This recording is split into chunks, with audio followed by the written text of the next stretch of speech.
Hello friends, welcome to the Ultimate Law Associates. Today we will discuss some important question answer related to the Indian Partnership Act 1932, Act number 9 of 1932. The first question is, how many chapters, sections and schedules does the Indian Partnership Act 1932 has? The Act has 8 chapters, 74 sections and 1 schedule. Next question is, when did the Indian Partnership Act came into force? The Indian Partnership Act came into force on 1st October 1932.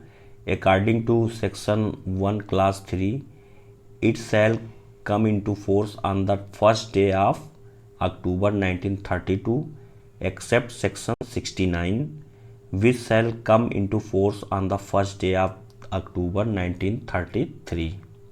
Next question. Prior to the enactment of the Indian Partnership Act 1932, the law relating to partnership was contained in which act? Before the enactment of the Indian Partnership Act 1932, the law relating to partnership was contained of the Indian Contract Act, Chapter 11, Sections 239 to 266. Next question is, the Indian Partnership Act 1932 is based on the English Partnership Act 1890. Next question. In England, the liability of a partner is joint in case of contract. Next question. In India, the liability of a partner is joint and several in contract and torts. Next question. When did Section 69 of the Indian Partnership Act came into force? Section 69 of the Indian Partnership Act came into force on 1st October 1933. Next question. Can the Indian Partnership Act exhaustive in nature? The answer is not exhaustive in nature. Next question is, the definition of partnership which has been contained under Section 4 of the Act is based on whose definition? The definition of partnership which has been contained under Section 4 of the Act is based on Pollock definition. Next question is, the doctrine of holding out is a branch of which law? The answer is, the doctrine of holding out is a branch of law of estoppel. Next question. What is the minimum number of person required partnership? There is a 2 minimum number of persons required for partnership. Next chapter, chapter 1, preliminary, which covers section 1 to 3. First question is, the Indian Partnership Act extend to whole of India. Let's see the note. The word except Jammu and Kashmir omitted by the Jammu and Kashmir Reorganization Act 2019, 34 of 2019. Next question is, the term business is defined under which section?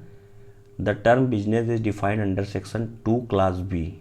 According to section 2 class B, business includes every trade, occupation and profession. Next question. What does the term business includes? The term business includes every trade, occupation and profession. Next question.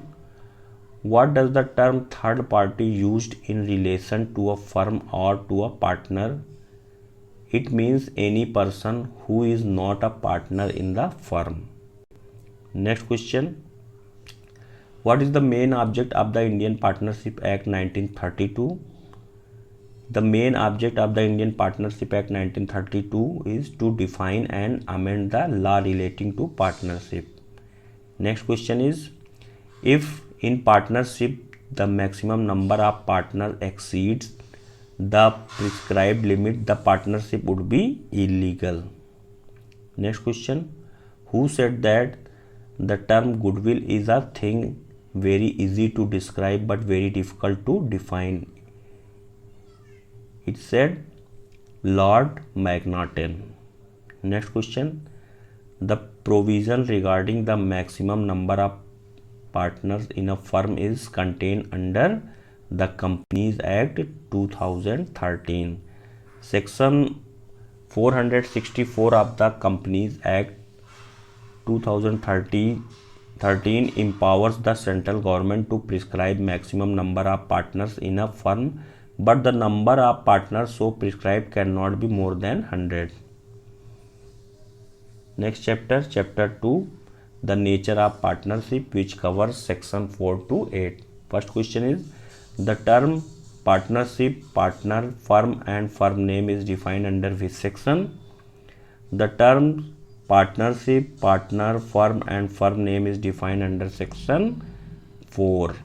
Next question, the name under which the partners are carried on their business is called firm name.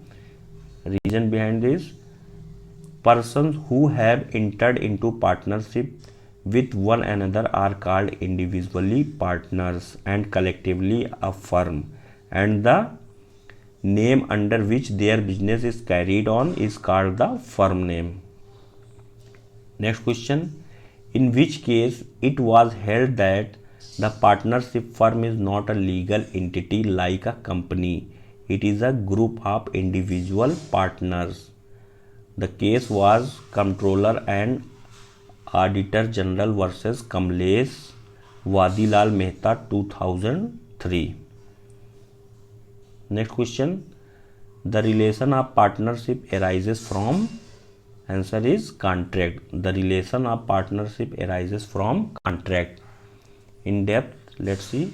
According to section 5 of the Indian Partnership Act, the relation of partnership arises from contract and not from status, and particular the members of a Hindu undivided family carrying on a family business as such, or a Burmese Buddhist husband and wife carrying on business as such, are not partners in such business.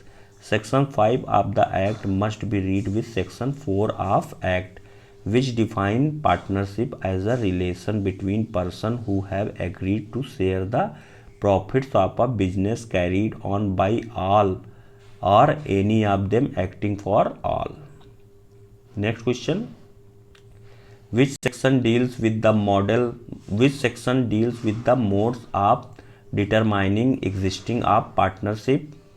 Section 6. In depth, let's see. Section 6 of Indian Partnership Act 1932 deals with the mode of determining partnership. It determines whether partnership exists or not. The reason why this question arises is that sometimes people invest their money together and share the profit, but the partnership does not exist there, and therefore the question arises on how to know where does partnership exist and where does it not. Next question, in which case it was held that mutual agency is essential to determine the existence of partnership. The case was Cox versus Hickman 1860. Next question, when the partnership is for particular adventures undertaking, then it is known as, the answer is particular partnership. If the partnership is formed only to carry out one business venture or to complete one undertaking, such as partnership is known as a particular partnership. Next question, which section deals with partnership at will? Section 7 deals with partnership at will. When no fixed period is prescribed for the expiration of partnership, then it is a partnership at will. According to section 7, two conditions need to be fulfilled. First is no agreement about the determination of the fixed period of partnership. Number second, no clause with respect to the determination of partnership. Next question, where there is no provision made by contract between the partners for the duration of their partnership or for the determination of their partnership, the partnership is known as partnership at will. Next question, a partnership not for any fixed duration is called partnership at will.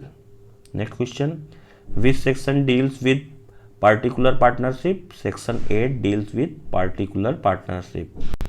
Next question, a right to participate in profits although strong but not to conclusive test of partnership. It was held in which case? It was held in Cox versus Hickman.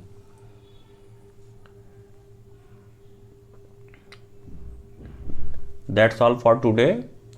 This is very useful video for your upcoming examination, so please watch it. Thanks.